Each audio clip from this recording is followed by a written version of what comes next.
You stupid bitch. Yeah, you're a stupid bitch. You stupid bitch.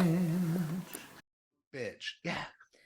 Welcome to this week's episode of Stupid Bitches Say What, the Aussie podcast about everything and nothing, but always with wine or beer.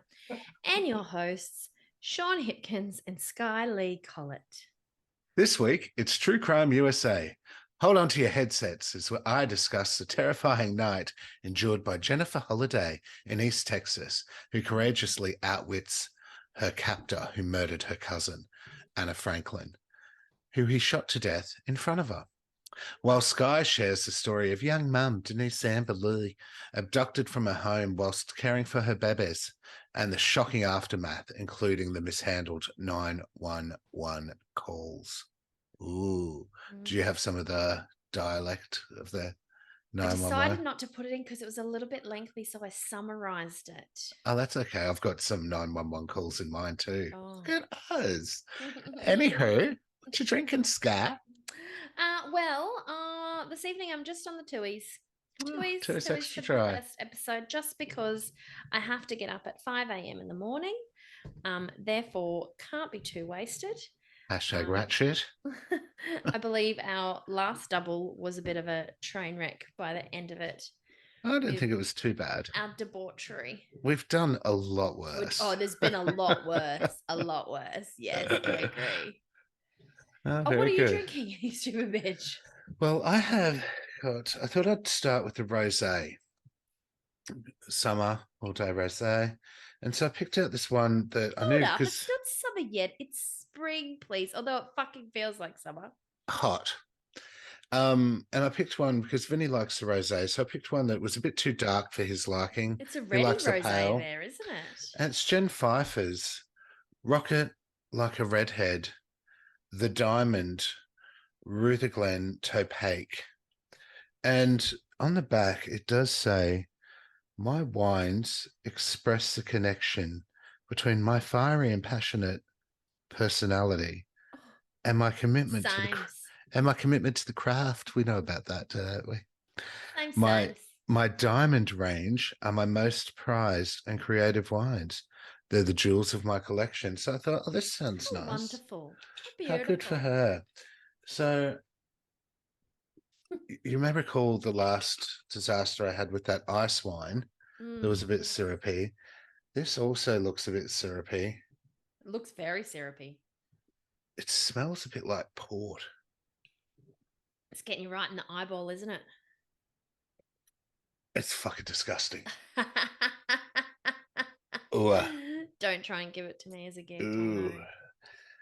Smells like honey and apricots. I say it smells like a boot. Ugh. It tastes like liquid gold. Enjoy now. I disagree, Jen Pfeiffer. Love your work in other areas, but your diamond range is shite. Stay away from the rosés, please. Please hold up while I just get another bottle of something I can actually drink. Please do. Hurry up. So let's try that again, shall we? Tonight I'm drinking short stories. Margaret River, SBS. Stupid Bitch Say. It is a 2022 Sav Blanc Semelian. Ugh, I hate a Semelian. Disgusting. You need to cleanse your palate. Oh, that's so much better. And that's tasty, folks. So that's going into the wine cooler bag on my desk to aid me throughout this recording. How has one's week been? How has one's week been? Well, I've got a few little tidbits for you. Let me just bring my notes up. What's happening here? Okay, so I have to tell a story about something upsetting that has happened to me this week. I won't say when, but my phone has died. Oh, dear. So I don't want to share the story of how it happened because the person who did it listens to this podcast, I think, from time to time. Oh, okay, so it's not Tyler then? No, and has no idea that they actually did break it. It Oh, was an accident. And I didn't realize until after, but when I opened my phone to make a call to my dear husband, after the incident, I found that my screen was black and flashing with, there's no crack at all. There's nothing, there's no cracks in it. My screen's cracked, but that's not the screen, the screensaver's cracked. is this Um, Nat? no, it's no one that you know. It's no one that you know. Anyway, so my phone got broke, and I came home, and I was like, it was actually last night. I came home, and I was like, oh my god, what the fuck am I going to do? I'm going away this weekend. I Oh can't go yeah. away without a phone. I literally had the biggest, craziest day at work today, and I knew it was going to be hectic. Um, but I was like in a complete flat because I was like, how can I survive without a phone? So to the point where I was like, I need a whole day off work to go to Telstra and look through the shop and decide what I'm going to get because I need a new phone. And it just struck me how crazy it is and how reliant we are on our Yeah, phones totally. that we literally cannot survive without them. Yeah. So fortunately, I found this little fellow. I don't know if you can see how cracked it is from there. This is my old phone that's about probably Ah, 6 years old now. I found it in the drawer. that's I was like, handy. thank God. But this was the phone that I actually brought and smashed. Like, can you see how badly smashed it is? No, it actually Oh, looks like a fine screen. it's really bad, like really, like to the point where when you scroll, you get bits of glass in Oh, your finger. no. And do you know that I smashed that on the very first day that I got it, that Oh, phone? So I could believe. it was smashed That's for like heartbreaking though. 3 years until I got my new one. So now that new one, so I dealt with it being smashed and scrolling and getting little bits of glass chips in my fingers, little glass splinters, if you You need will. to get one of those little rubber thimbles or something. I know. Look, my current phone that got broken is about 3 years old anyway. And you know when it's starting to get filled up with all the shit and it's not Yeah. running as well and it's got too many apps on it and I'm due for a new one. I was And just you're trying an to hold Android user, out. aren't you? I'm an Android. Yes, I don't like apples. So I was trying to hold out as long as possible because we're not on a plan anymore. We're just paying Yeah. by the month, so it's heaps Yeah. cheaper. And I was like, nah, I'm going to hold on to it until it full dies. Well, it fucking died. And now I'm on old glassy over here, where if I scroll too hard, I'm going to You start slash your finger. bleeding. So your Yes. phone's like, hello, my old friend. So it was quite distressing. And I was just, and it really, made me think like, oh my God, how distressing it is to think of your life without a Yeah. phone. We Like went everything that you do on it. is through there. We went away for a weekend about a year, maybe a year and a half ago, to a place that had no service, no Wi-Fi, no internet at all. And whilst it was quite refreshing, it is quite frustrating not being able to sort of just go on and have a look at something when you're bored. You know, Totally. I didn't take any books with me. And do you know what the other funny thing is? It's not that I care so much about being able to be contacted. Yeah, no, Which is it's just actually what it's snooping. for. Like, I don't care if people can't text me or message me or call me. That doesn't bother me in the slightest. I can go without that.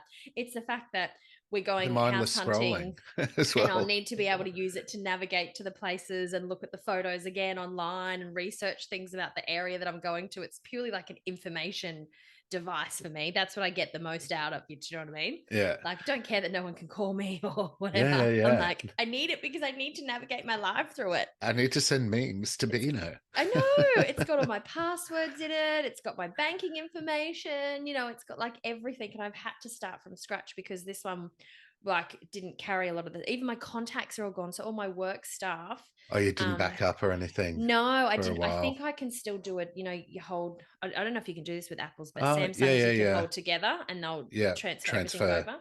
Yeah. You So can I do can that with still do Apple's you that. stupid bitch. Oh, okay. Well, you never used to be able to. That was the Samsung thing that came out first, please. I'm pretty sure. Anyway. So yeah, and then I guess the other part of how's my week is that I'm getting up at 5 a.m. because I'm going down to the mid coast of New South Wales tomorrow. Hubby and I have got a little cabin on the beach for 2 nights Very because it's a nice. long weekend in Brisbane and also New South Wales, I think. We were very disappointed that the Broncos beat the Warriors last week, and we don't want to be in Queensland when the Broncos are playing in the grand final. And the Brisbane Lions. I'm not It's a really proper like I'm not. Brisbane. Yeah, I know. I'm not opposed to the Brisbane Lions the way I am the Broncos, though. Well, we learned that in the last episode. I know. Well, last Saturday we went to the shops because it was the semi-final, and everywhere we went at Capalaba was people in Broncos jerseys, and it was just like, give me a gun. That's what happens when you move to Brisbane, though, you stupid I know. bitch. I know. They do love their football. So very much looking forward to getting out of old Queensland at 5 a.m. tomorrow.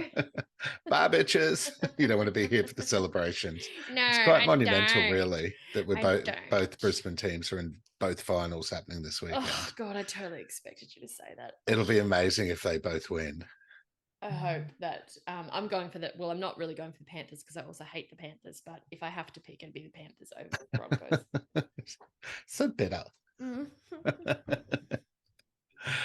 I am indeed so bitter. So, how's your week been, stupid bitch? Week's been great. Well, the week's been very hectic, but to report Same on a with couple me. of good stuff. Yeah, it's been horrible. But we got back from Bali last week after 6 nights in Seminyak, and it was shut up, Kitty. It was fucking amazing. It was your first Bali visit too, wasn't it? I went to Bali when I was 14, so okay. pretty much, yeah, a lot's changed since those few years ago. But it was just really nice having a holiday where we didn't have to commit to seeing anyone or doing anything. Like, we didn't have any tours booked except for the booze bus tour. That was the only tour we had booked. To not have to run around and visit people, or like when you go to Europe for Australians, you need to get as much in as you can. It's such a big trip, and racing around here for 3 nights. So far, you have to make the most of everything. Exactly, yeah. So it was just lovely to just chill out and do nothing. And get up and have a swim in the villa pool. And how cool was that? The pool. It was amazing. And you just roll off the couch into the straight pool. into I was it. like, oh my God. I know. That is like the dream situation. Buying beer bintangs and Smirnoff ices from the shop across the road for like $2 and $3 a pop. Oh my God. You know, not even going to a bottle shop and doing it, just a convenience store. So they would have been marked up prices. Yeah. You know, so yeah, no, it was amazing. Then we had the booze bus, as I was saying, and that was awesome. It ended up only being the 3 of us on there. They did say to us, it seats probably about 10. It's like a little truck, open aired, a roof on it, bar in the middle with holes where you put your drinks. So we had a server. Bar in the middle. Fuck yeah. Security guy was on the bus as well. And they did say to us, you know, it's only you 3 if you want to move to the one later that day or whatever. And we're like, nah, it's fine, blah, blah, blah. Went on there, 2 hours. They did 1 lap around the town of Seminyak, basically, and then go back to the start point where you can go have a wee, and then they do another lap around where the beaches are and stuff. So I had to get my money's worth. It was $60 for the 2 hours. I smashed 12 Smirnoff ices in the 2 hours. It was really funny. We had a crate each in the middle of the bar where we would put our empties. And at one stage there was 6 from me, 2 from Vinny, 1 from Louisa, the friend that we went with, empty. I'm like, you fucking amateurs. Skye would be right there, fucking. And the Smirnoff ices, they had a double apple, pink lemonade, red and lemon, as per usual. And the double apple ones, man, it was just literally going down like lolly water. It was so nice. And were they as strong as like the Australian version? Yeah. It's just your standard stubby of Smirnoff. Very good. We also found this club called Legends in Seminyak that we went to twice. They had shows on from 7 o'clock on Saturdays and Mondays, and they'd do little cultural dances, and they'd have a guy up there singing who was very good. And then they have drag queens coming on, where Vinny got a faux head job off Tina Turner.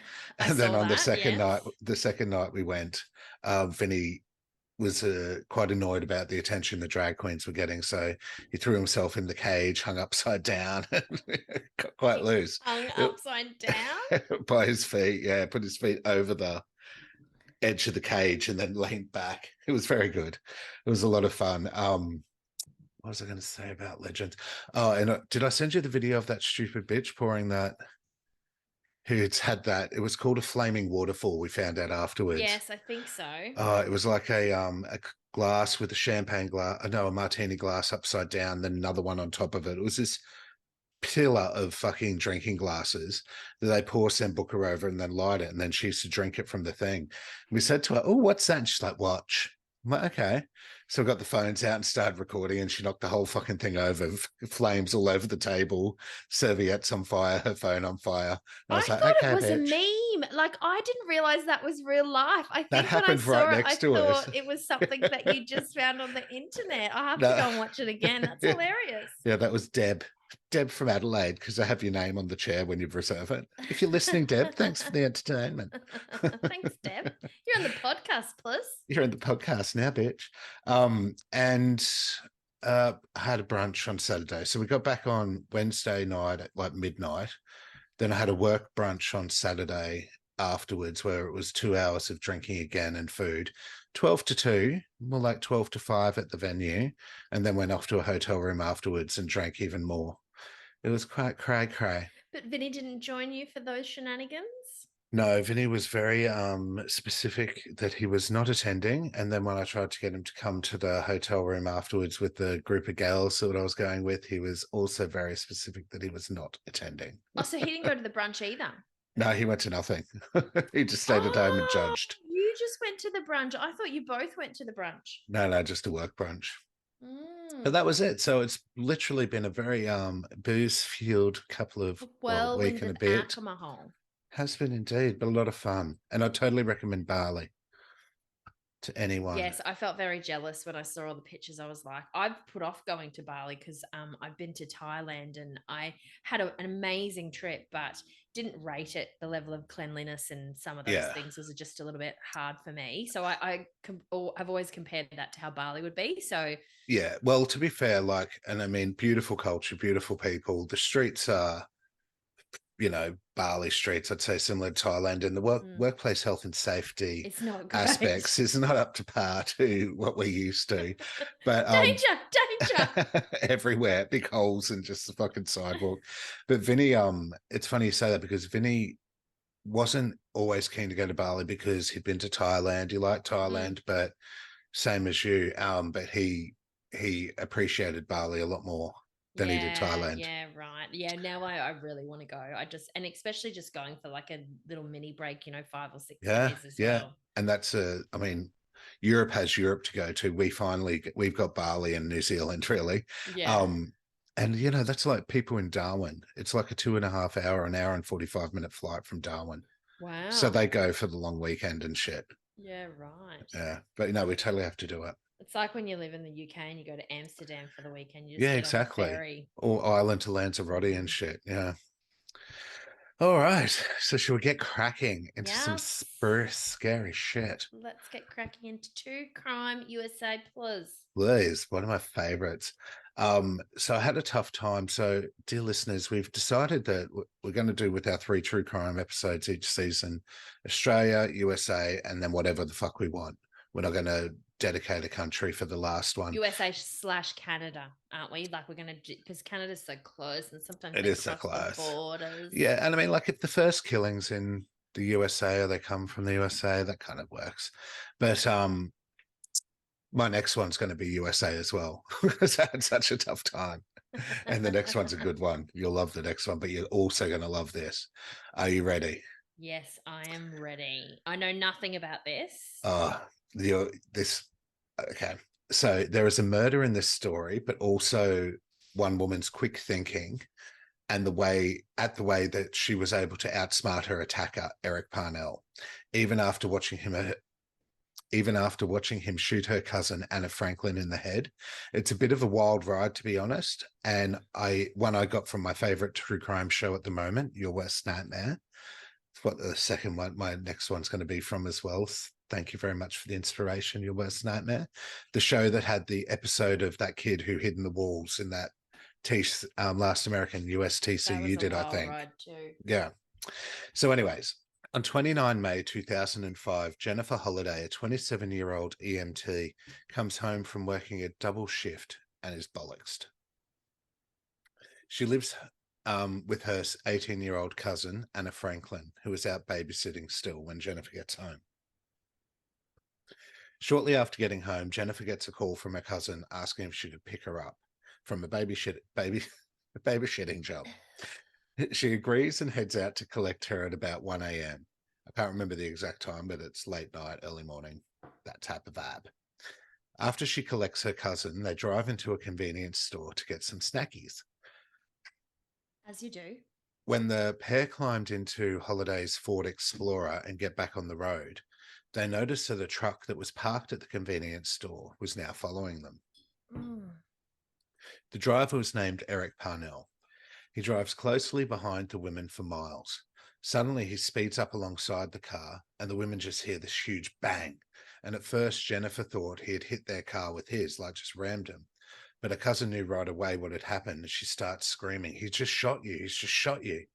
And it's then that Jennifer realizes that her arm's bleeding, and the shot had shattered every window in their car and also shot her elbow out.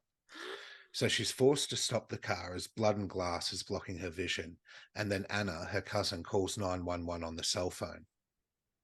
In the episode, you can hear the call and her just screaming, oh my God, it's just literally pandemonium. She's screaming, he shot us, rah, rah, rah, where are you? This, talking to the police. And then you hear her just screaming, he's coming back, he's coming back, he's coming back. So it was the last call she was ever to make, because as she's on the phone, Parnell walks back up to the truck, opens the driver's side door, points the shotgun at Franklin's head, and pulls the trigger.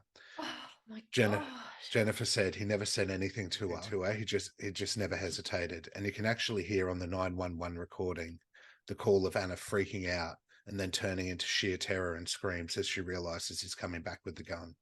It is also likely that her call to 911 is what begins the road to Parnell's capture and her cousin's release. So it's really lucky that she had the fucking incentive to just call 911 straight away, not just going, what the fuck's happened? And then she's dead. And then she's dead. Oh The my blast hits gosh. Anna in her face, and because he fires the gun through the driver's side window where Jennifer is sat, she's driving, he also gives her more wounds to the chest and neck area. Parnell then drags Jennifer out of the car and into his vehicle as she bled profusely from more than 40 shotgun pellets wounds to her body. He returned And to her her arm too, right? and her She's only arm, got the arm fucked her up. elbow shot out. He then returned to Jennifer's Explorer as she watched the 31-year-old man attempt to move the cousin's body out of the seat. So apparently he was going to rape her while she was dead. And he was screaming all these, like, apparently he was like on this real, I think maybe drug-induced, just sexually fueled rage. And the shit he was saying was quite graphic. While he was doing that, Holliday was in the other car and saw his shotgun that he'd left in the front seat of the truck. And she says, here I am thinking, hey, I'm fixing to get rid of the only weapon he's got. So she took the shotgun and threw it out the window, and it landed on the highway. Unfortunately, though, she quickly noticed several more guns scattered around throughout the killer's truck. Shortly after, Parnell gave up trying to fuck with the body, and returned to his vehicle, driving himself and Jennifer away from the murder scene. When Eric Parnell turned onto a back road off the highway, Jennifer Holliday considered her options. I remember trying to decide, okay, should I try to grab this gun and use it, or I'm going to die regardless. So should I at least just go for it? What do you do? As Holliday thought about what to do next, Parnell's behavior became increasingly more erratic and violent. He would hit her, and then he would just rage and then just start laughing. It was all very crazy. Jesus Christ. Eventually, Parnell pulled over onto the empty back road, dragged Holliday out, and sexually assaults her. At this time, police and emergency responders are at the scene of Anna's murder. The emergency responders recognize Jennifer's car and the gold star badge clipped to her sun visor and think that she's fled into the surrounding woods, that she's got out and ran. So they start looking for her there. Meanwhile, back at the camp, after raping and further inflicting more wounds on Jennifer, Parnell literally starts becoming another person right before her eyes. He would start crying and start saying, oh God, what's happened to your arm? And then he would just go back to screaming and raving. This is when Jennifer realizes that she might just be able to use his mental unstableness to her advantage. This is where she just gets pure boss bitch. While bleeding profusely from dozens of shotgun pellets in her arm, chest, and neck, she formulates a plan.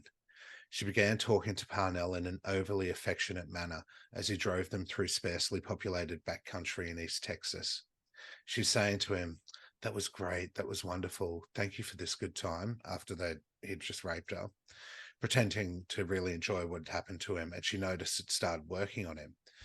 When he talks about her wounds, she then fabricates this fake story about a different man that had shot her. She's like, you just picked me up and you were going to take me to your house, remember?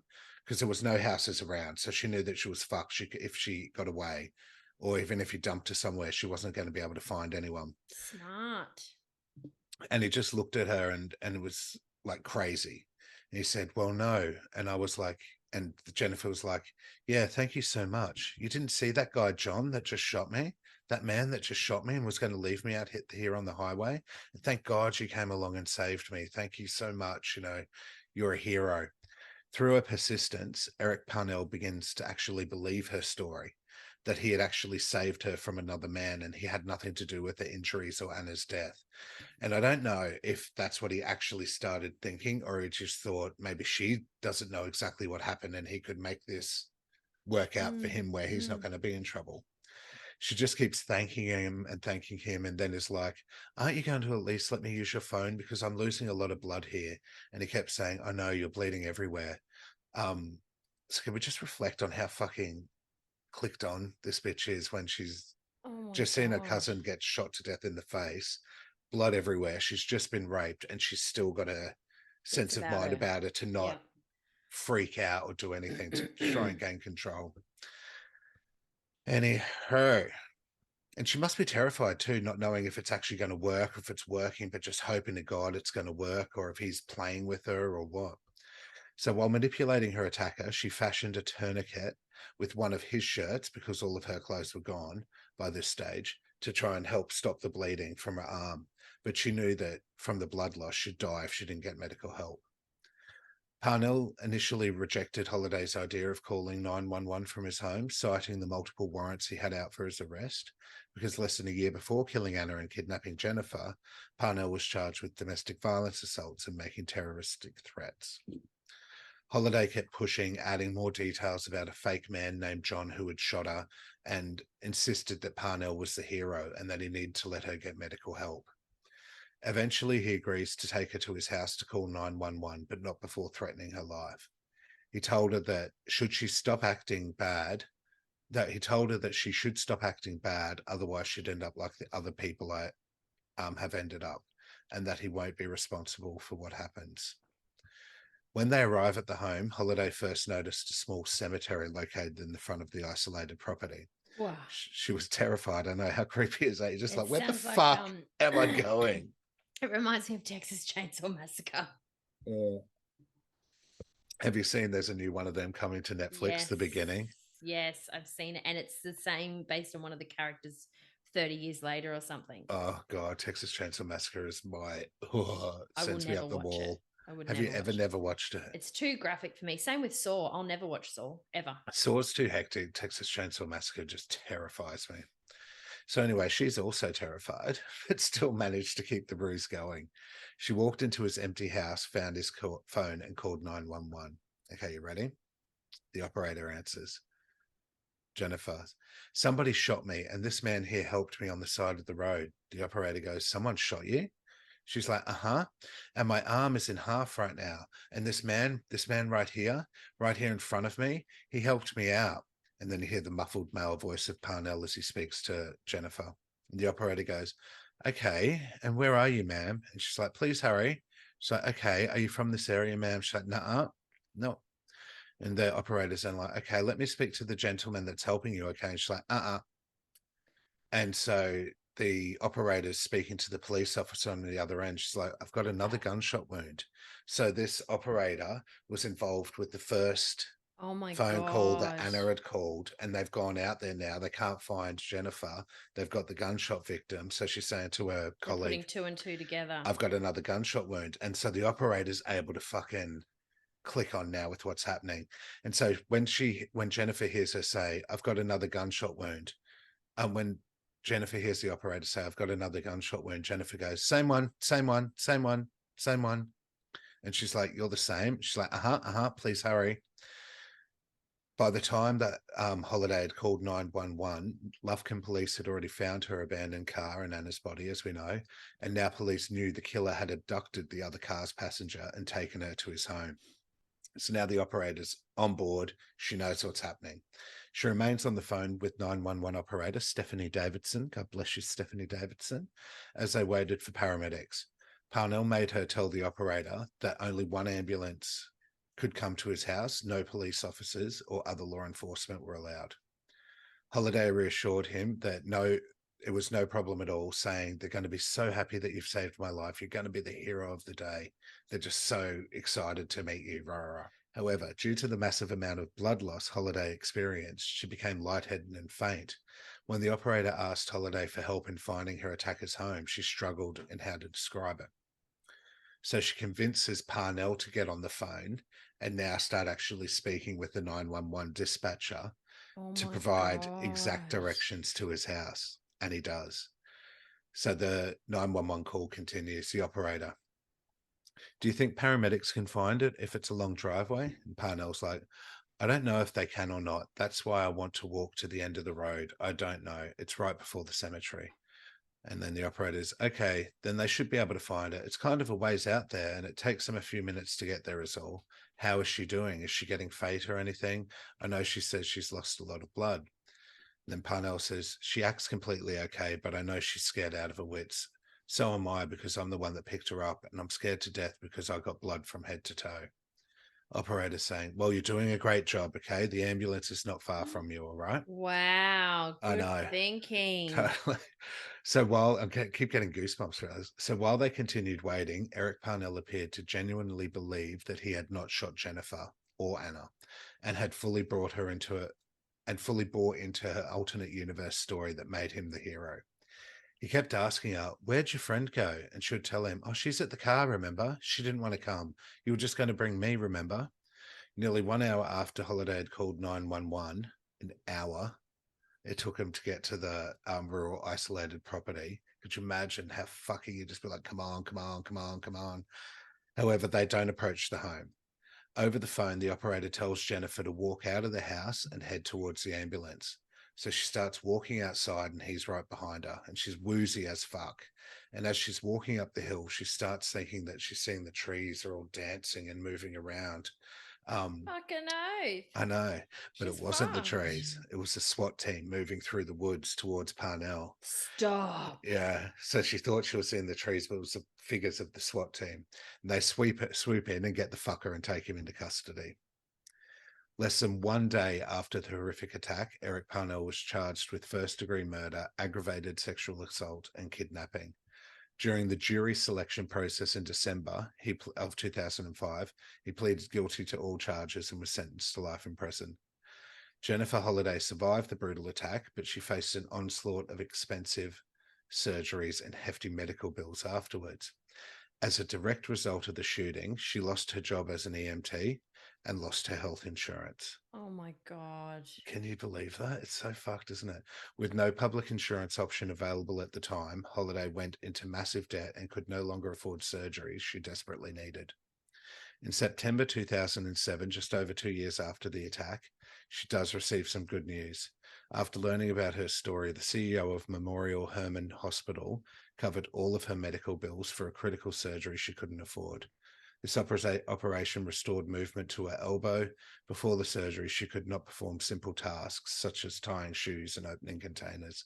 She says, Jesus Christ. my sole goal in life is to get back somewhat as I was before. I know mentally and physically I'll never be able to go back to the job I used to have, and I'll be able to do something, I'm sure. Her survival story is one of perseverance, quick thinking, and a refusal to give up against surviving against all odds. So, what was his motive? He was just, Was it mental health? He was just like I think he was drug schizophrenic or fueled. something. I think it was drug fueled. He was drunk. He was high. He was just in a rage of, craze. And I mean, there's the history of him there where he's beating up through domestic violence and terroristic threats. So, so there's mental health issues as well. It's a bit of a jump, though, to go from domestic violence to then shooting someone point blank in the face Yeah. and, grabbing people off the side of the road. That's like next level. In the episode that we watched, it shows a little bit of him at the beginning, sort of walking around town. And I think he may have tried to hit onto a few girls. It's not corroborated, but they sort of have that as a, so maybe he was going around town getting knocked back, just kept getting drunker and higher, and Decided he was just going to take what he couldn't obviously get. hates women. Yeah. Oh my God, Completely that fucked is up. crazy. How Oh, cool a that story though. poor girl I know, babysitting. losing her cousin. I know the one who was just out babysitting, and if they didn't go and get snacks at that time of the morning, Yeah. so many of those what ifs. Wow, that is full on. What did you think of the chick and a quick witted Oh, thinking, I think that's really admirable. Like, yeah, you'd like to think that if you were in that situation, that you'd you be do the able to do same. something like that. I think when you hear Um, stories of people doing that as well, it makes you think that if you were in a situation like that, you'd think back to that and mm. think, okay, how can I?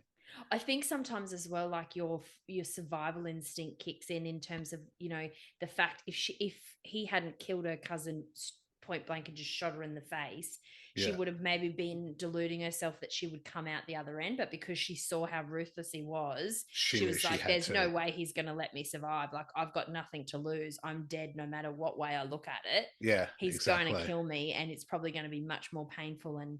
He's probably going to rape me Horrendous. multiple more Yeah. times What have I before got he to does lose? kill me. I have to try something. I have to try Yeah. anything. And I'd say her experience in working as an EMT as well would Yeah, have probably kicked she would into have dealt with a dealing lot of with, stuff. exactly, dealing with patients that were probably aggressive and how to Isn't talk to that them. crazy that we're both doing 911 I know. stories? We didn't even, listeners, please, I swear to God, we had no idea what each other's was doing Yeah. And tonight. how cool is a fucking 911 operator? Because you've Yeah. seen so many reels where you hear them and that some of them talking to children and being really aggressive with children Mm, who are trying to get help. And this bitch was just onto it mm. straight up. Love that. Well, that's a bit of my story, really. Oh, well, here Yes. we go. Yes, Well, at yes. least we got a positive and a negative. Yes, yes, we do. Mine's maybe I should have went first because mine's not going to end Give us in a hope. positive light. Um, so just let me. Okay, so you ready for this one? I am. This is the abduction of Denise Amber Lee. Denise Amber Lee was a 21-year-old mother of two boys, and she was abducted in the afternoon of January 17th, 2008, shortly before her husband arrived home from work. Her young boys, Noah and Adam, were just 2 years and 6 months old. So the And how old eldest was one was she? two. She was 21. Oh, Her God. eldest was two, and her youngest was 6 months old. Yeah. Denise met her husband Nathan as a teenager. She was 17 and he was 18. They married shortly after and started a family. Nathan, the husband, worked 3 jobs so that Denise could stay at home caring for their Holy boys. shit. He On sounds the like a nice guy. I know. Okay. So, on the morning of the 17th of January, Nathan left for work early. Denise and the boys were still in bed asleep. He called around lunchtime and Denise told him that she was cutting their eldest son Noah's hair on the back porch. They talked about whether she should open the windows in the home and agreed she would as it was stuffy inside and to let some fresh air in. Later, when Nathan was on his way home from work, he called his wife again but received no answer. Arriving at 3:30 p.m., he found Denise not there, and his two small sons were alone in the house together, confined to a crib, which was unusual. Mm. Even stranger, the house had been locked when he arrived, and Nathan had no idea where his wife could be. His children were too little to explain what had happened. None of her belongings were missing. There was no forced entry or signs of a struggle.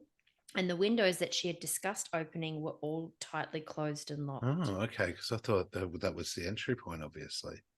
He began to lose it and immediately called the police. I think she locked everything up because she knew she was having to leave the boys behind and she wanted to make Make sure sure they were that kept. they were Yeah. protected at least. He began to lose it and immediately called the police. The police came searching the family home, but there were no clues until a neighbor approached, telling them that she had seen a green Camaro driving up and down the street at approximately 2:30 p.m. A man drove up and down the road in the Camaro several times before pulling into Denise's driveway and remaining in the driver's seat. She looked over about 10 minutes later, and the car and the man were gone. There was no sign of Denise. Denise's father was also a local detective. He was the next person Nathan placed a call to after alerting the police. and he contacted the state and county law enforcement to aid in the search for his daughter. Jesus. At 6:14 p.m. on the same day, the police got a break in the case. The Sarasota County Sheriff's Office received a 911 call.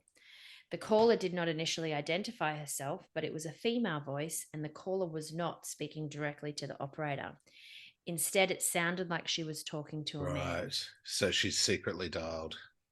What year was this, sorry? This was 2008, So January mobile phones were 2008. definitely around. She pleaded repeatedly with the man to release her and take her home to her family. She managed to provide distinct information about her name and that she had been God. kidnapped and was in danger by repeating things over and over as a question or a statement. She pleaded with him to make an upcoming turn on a street, indicating it would lead back to a different street, which was where she lived.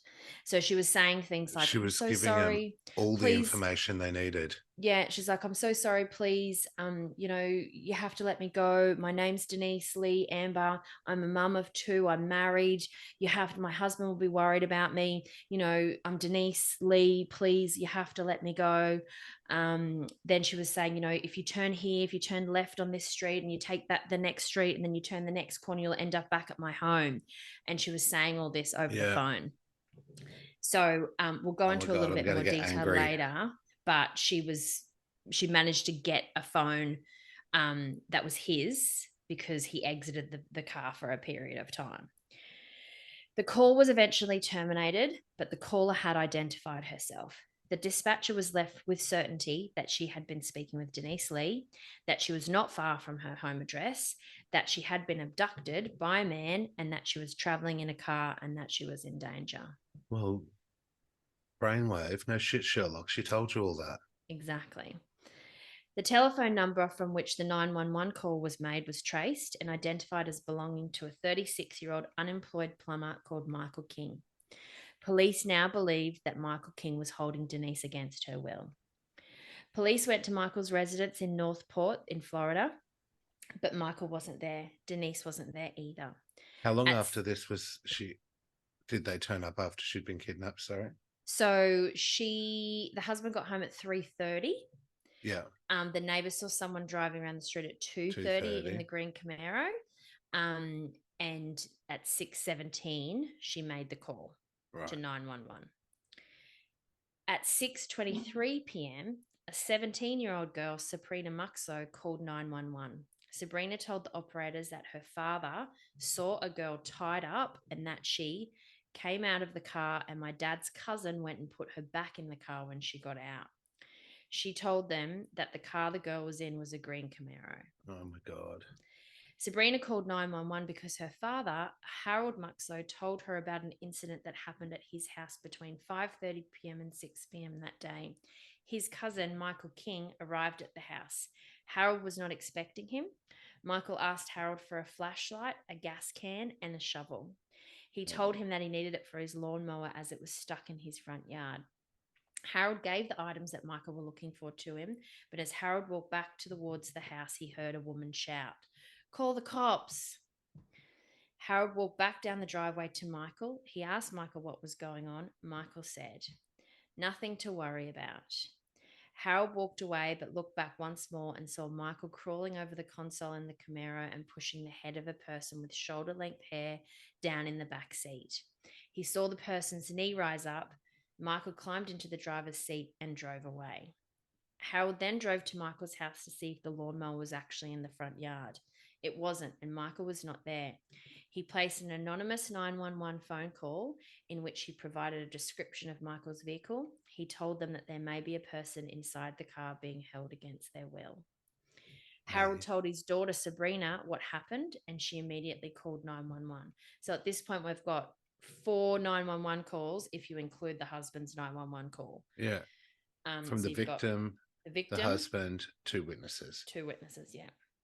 A few minutes after Sabrina's 911 call, another call was made to 911. At 6:30 p.m. that evening, Jane Kowalski called 911. Jane was stopped at a traffic light on Highway 41 when she heard someone screaming. She described the scream as, "It was a very high-pitched scream and it was unlike any type of scream I've ever heard in my life." Jane was on the phone to her sister at the time, and the screaming and loud noises were so loud that her sister heard them on the other end of the phone. Oh my God. Jane thought it was a child screaming at first.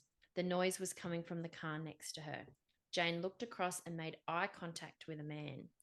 He was pushing something down in the back seat of his car. Jane said that after he pushed something down, a hand came up from the back seat and started slapping very loudly on the window. When the traffic light turned green, Jane didn't drive fast. She hoped the car would drive forward so that she could see the license plate number, but he wouldn't drive forward, so she began moving slowly, and the man changed traffic lanes and pulled behind her. Jane called 911. She told them about the noises and the screams she heard coming from the Camaro. Jane told the operator that she could see the driver of the Camaro changing lanes and making a left turn on Toledo Blade Boulevard, heading towards Interstate 75. Jane could not follow him due to the traffic. When Jane made the call, there were deputies in the area. There were police on foot, in patrol cars, and a helicopter. But they never received the details of Jane's 911 call and the detailed account she provided in real time of where the Camaro was headed towards. Why the not? Charlotte County dispatchers failed to provide the information to them. Later that night, at 9 p.m., Deputy Christian Weimer and State Trooper Edward Pope were posted at Toledo Blade Boulevard near Interstate 75. So this is where Jane told them she saw the car turn onto Toledo Blade Boulevard. They were looking out for the Camaro. They had a description of the car and the license plate number. At around 9:10 p.m., the Camaro drove from the Toledo Blade Boulevard onto the on-ramp for I-75 southbound. They followed the car and forced it to pull over. The police ordered the driver to exit the vehicle multiple times. The driver only exited when they threatened to shoot. He exited from the front door backwards. It was Michael. Michael was wet from the waist down and there was mud on his shoes. Police searched the car. They found a phone. The battery and SIM card had been removed. They also found a gas can in the car, a shovel with dirt on it, and a ring on the back seat. But Denise was not in the car. Michael was charged with kidnapping, but he refused to give any information about Denise or where she was to the police. He denied being involved. Police continued to search for Denise. 2 days later, after Michael's arrest, a member of the search party saw an area of land near Plantation Boulevard in Northport where the earth appeared to be disturbed. At a depth of 3 feet 1 inch, they found the naked body of Denise Lee. God. And she was lying. This is still that night. 2 days later. 2 days later. Yeah, so they pulled him over that night. They got him at 9 o'clock, 9 p.m, 9:17, I think it was. They found the body 2 days later. But they found the body 2 days, and he never gave up any information about it. Fucking scumbag. She was lying on her side in the fetal position. Denise had been shot dead less than 3 miles away from where Jane made the last 911 call. The medical examiner determined that Denise died from a single gunshot wound to the head. The wound was consistent with the gun having been placed against Denise's head at the time it was fired in the front part of it. So she saw it all coming and everything. She faced it. The entrance wound was to the right of Denise's right eyebrow. The medical examiner believed that when the gun was discharged, Denise's eye exploded. There was aspirated blood in her lungs, which indicated that Denise continued to breathe for a period of time after the wound was inflicted. But she didn't die instantly. There were bruises on her wrists. The bruises were in the same location on each wrist, and the medical examiner concluded that may have been caused by ligatures and were consistent with defensive injuries. The medical examiner noted that Denise had vaginal bruising and anal tearing, both of which were caused by insertion trauma.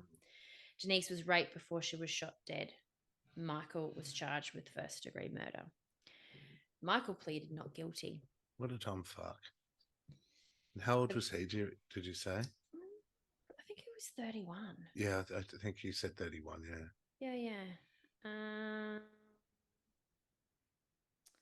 They identified 36. 36, yeah. I think my guy was 31, actually, yeah.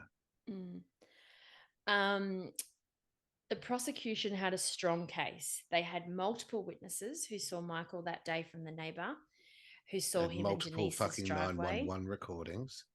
to Jane and other drivers who saw him driving and trying to push something down on the back seat. His cousin Harold also testified on behalf of the prosecution. Good. I'm glad they didn't try and protect him and his family or anything. I know, right? Apart from the eyewitnesses and 911 calls, police also had DNA evidence. Denise sometimes wore Nathan's boxer shorts, and she was wearing a pair that day, the 17th of January. The boxer shorts were found a couple of 100 yards away from where Denise's body was found. They tested positive for sperm cells, and the cells matched the DNA profile of Michael. Denise also left evidence too. In the Camaro, police found her ring and strands of her hair. She pushed her ring in between the seats. Clever girl. So that it would stay there. So in hope that they would find it and know that someone wouldn't have just put it there for any reason. It was especially forcibly missing girl. placed. Yeah. They believe she wanted to leave some evidence behind. Her palm print was also found on the inside of the driver's side window. Bang, bang. Yeah. A search of Michael's house provided further evidence. Duct tape was found with Denise's hair attached to it. The defense case focused on the fatal shot that killed Denise. They questioned who fired the fatal shot and said that it wasn't Michael. No murder weapon was found. But it took the jury just 2 hours to deliberate. They unanimously found Michael guilty of first-degree murder, involuntary sexual battery, and kidnapping. Michael was sentenced to death. Bye, bitch. He appealed the sentence, but it was upheld. He's still alive, though. He hasn't. It takes a long time for him to get executed yet. Yeah. So Nathan Lee, the husband, started a foundation, the Denise Amber Lee Foundation, after her murder to promote better training around 911 calls and to create public awareness. And it was like an hour. Like there was an hour between him about coming. An hour. And he'd spoken to her that day on the phone. And 3 the boys were there when he took her. So was it all just completely random? Yeah. There was a bunch of people that witnessed it, though, in the end. But none of them called it in because they just thought it was domestic violence dispute and didn't want to get involved. 2008, harden the fuck up, people. Yeah. Nathan went on to Dr. Phil to share his story. Denise's father helped to get the Denise Amber Lee Act signed into law. It was passed unanimously by the Florida legislation. The Act, and you'll hate this bit. The Act provides for voluntary training for 911 operatives. Despite Denise's bravery and her ferocious fight to save her life, she was let down by the 911 operators that day. And it's voluntary. It should be fucking just part of their training already. So they fought and fought and fought to get this passed just to enforce voluntary training. So they've got access to voluntary training. There's no enforced training. There's no regular training about like circumstance and thinking on your feet and problem solving or anything like that. They're just regular people off the street, I think. And I get that they would deal with a lot of pranks, so deal with a lot of hoax, so deal with a lot of shit. But unfortunately, they have to treat every fucking call as if it's going to be serious. Absolutely. And what's the point in doing that job if you honestly don't care about helping people? Like, the shit that you'd hear and witness would be it's horrific. Not just a paycheck, it's a fucking life-saving fucking avenue. So the motorists like Jane tried to help, but others who heard the scream said they did not call 911 as they did not want to get involved in case it was a domestic dispute. Even if it was a domestic dispute, someone's getting pushed down and screaming from the back seat of a fucking car. Help them. Yeah. And also they all have to live with that on their conscience now, knowing exactly what had happened. And they played all the 911 calls in his hearing, like all the, everything, and they got to hear. And then it took them 2 hours to go, yeah, he's fucking guilty. And I researched a little bit into the 911 operators who took that call from from Jane, the one that could have found her in time. And apparently they didn't get sacked. They were put on like unpaid leave for a period of time, but asked to attend the voluntary thing if they wanted to. The head of whatever the institution was, he decided not to fire them in the end because it was a really busy period, and the reason it didn't get logged correctly is because it was a changeover of people starting their shift, finishing a long shift, and it just got missed. and therefore he said you couldn't really blame them because it was busy and No yada yada excuse. yada. I'm just trying to look her up now. I know. Imagine Oh, like there's a documentary. making that call and getting hold of 911 and thinking someone's coming to get me, like I'm going to be okay Yeah, because I've yeah. gotten hold of them. I've given them all this information. I've told them pretty much where I am. Screaming for your life as well, not I've just told them laying my there name. waiting. I've told them Yeah, where I live. where I've you told them, are. you know, that I think she even said at one point, my husband name is Nathan Lee. Like she identified people that she was a mum, where her house was, that she wasn't far from her house. And, you know, they still couldn't find her in time. And if they had, you know, looked into Jane's call, they might have, you know, got there in time. I'm just searching now because I've just searched it. There is a special. So it's The Night That Didn't End. But brutal, hey. It's fucking horrendous. There's heaps of YouTube videos about her. I'm totally watching her. Yeah, and you see the photos, and she's just this beautiful, young, tiny, you know, little with the girl. 2 kids. She's so young. She's got these 2 babies. Imagine like what would have happened in that house, and those babies were there, and she was being wrestled, and he probably threatened the children, and that's how he got her to leave without too much of a fuss. Have you seen him? Yeah, I've seen a couple of photos of the killer. Like, yeah, it's not like the photos that were on Wikipedia. Oh, I've just done it in Google. He looks like that. Is it Guy Fieri? Yeah. Yeah, with a little the bit like that. blonde hair. But even Fucking the cousin, scumbag. like, you know, the cousin could have done more too, right? He could have gone down there and been like, what the fuck's going on, man? Like, yeah. But there's not much to say about, you know, his motive, and because he pleaded not guilty. He said he didn't do it. And he's probably also, like, the cousin's probably also thinking, what the fuck? Like, I mean, if your cousin had come around and something like that happened, you'd be like, huh? What is actually going on? Like, your mind would be a bit blown. Yeah. And I mean, he knew drive after to the house. Fact, yeah, he like got his daughter to call as well, and then he also went to the house to see, but it was too little, too late.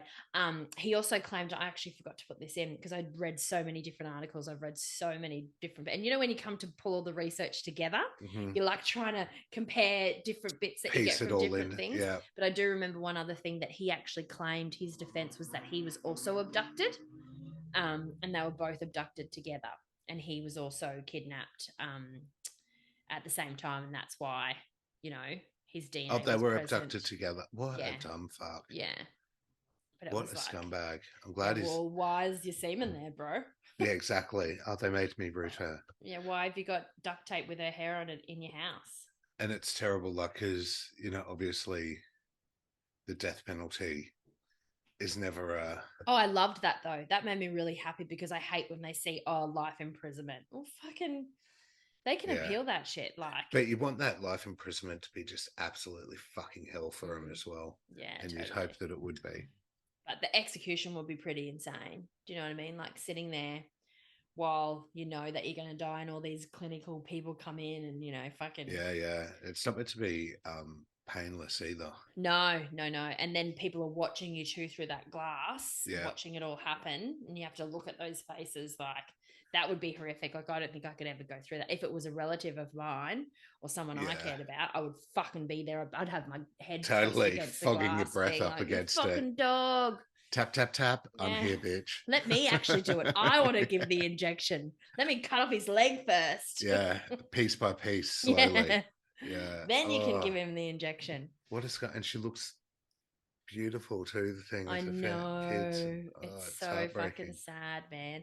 And imagine the poor husband having to live with that, knowing that she called and people tried to help her, and you know, you'd be so angry at the system, wouldn't you? You would. You'd be so angry at the world.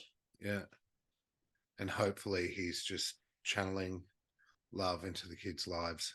Yeah, but once again, listeners, we did not plan for the 911 for the 911s to come together. 911s to one come that together. Was fucking amazing and fucking picked up on everything and knew what to do, and the others that just dropped the ball completely. But they did drop the ball. Yeah.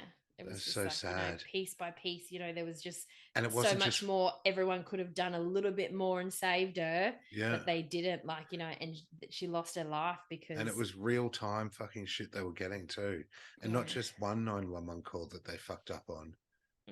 A few. Multiple 911 calls. And her dad being a detective in the system, working with the authorities and being like, you guys have fucking let me down. Like, my daughter's died and you did nothing to save her.